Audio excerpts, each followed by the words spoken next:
Hi guys, good morning. For today's video ay isi-share ko sa inyo kung ano yung ginagamit ko sa mukha ko. Kasi ang daming nagtatanong kung ano yung ginagamit kong product sa mukha ko, kung ano yung skincare ko. At eto isi-share ko sa iyo. Ako talaga ay masipag mag-sunscreen. Ang sipag kong mag-sunscreen. Basta pagkakahilamos ko sa umaga ay nag-sunscreen ako. So ito yung gamit ko na sunscreen. Ito yung My Choice. Made in Thailand po siya. Nahiyang ako dito kasi 2 years ko na itong ginagamit. Mahigit na. Tapos sobrang tipid pa nito. Ito ay 150 ml na nagagamit ko siya ng 8 months ganun. Sobrang tipid kasi konti lang talagang kuha na siya. Ma-a-applyan nyo na ang inyong buong mukha guys. Ito yun, yung ginagamit ko. Sa ibang tatanong noon, nasabi ko na ito yung ginagamit ko at nakatry na din sila.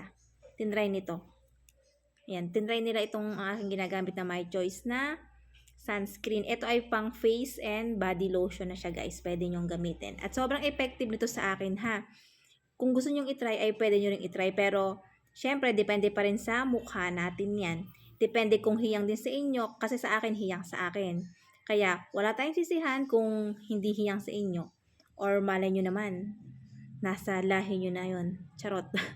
Pag hindi nagbago yung mukha nyo. Pero ito guys, ang ganda na talaga sa akin. Kahit nagluluto ako, kahit nasa bahay ako, ay gumagamit ako nito.